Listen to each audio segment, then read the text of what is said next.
Welcome back to Jlifeable. So today we're going to cook okra. So okra is going to be cooked in a traditional way. We normally cook this at home with the onions and some green chilies and okra. That's it. And we got some other masalas and stuff. So Asian masalas mixes in there.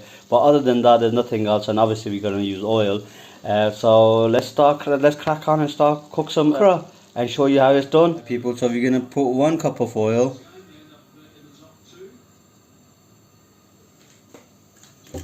Let that heat up first.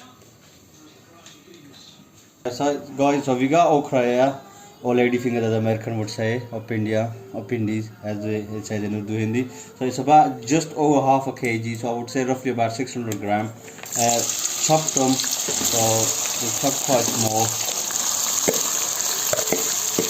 So what we're going to do, we're going to fry that in oil now. So the oil's been heating up for about 5 minutes or so, so it's quite warm. I better not burn my hand.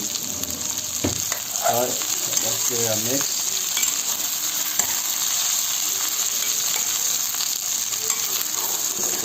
We mixed our okra and now we're going to let it fry for 5 minutes, and then after that we'll put next set of ingredients in. Right, people, I forgot to mention this. Make sure you wash your okra and leave them to dry out before you cutting them, and then also remember not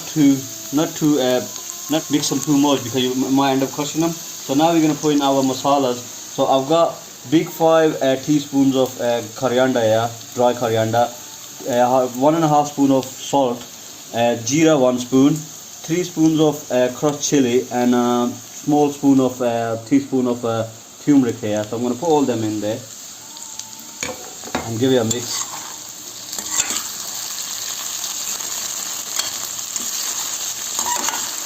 Remember, you have to be careful, you don't want to break them, so give it a good mix.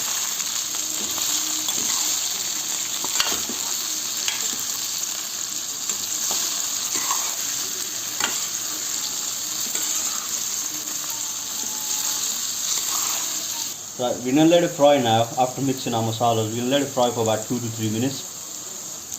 So next set of ingredients we've got here is our onions. So I've got 2 large onions, they've been chopped, and now we're going to put that in there.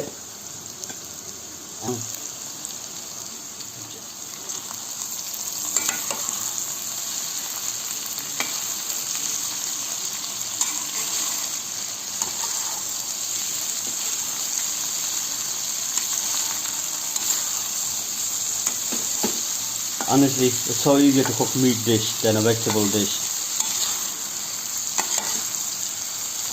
And the last ingredient is our bullet chili. So I've got about 5 bullet chilies. I'm going to throw them in there and just spread them out a little bit. They really taste nice on these okra here. One thing here, you don't have to put onion at all. So sometimes we do cook it without the onion, because little chef likes them without the onion, but we prefer, especially me, with the onions, and they're quite nice with the onions. So that's why I put 2 onions in here. Yeah, so we're gonna let it fry until the onions are like half cooked. So they're not fully brown, but they're like half cooked. And once they're half cooked, then our okra, our dish will be ready. People, it's been 10 minutes since we've been frying them. So now they're ready. If you see the onions, you know, they're half cooked now. So they're not brown, but they're half cooked. And the okra is ready as well. So it's nice and fresh. Let's show you. So look. Well, if you like this dish, make sure you subscribe to the channel, hit that bell button, and let us know after you made it how it tastes. I'm sure it tastes as wonderful as our dish. Thank you for joining us again. Goodbye.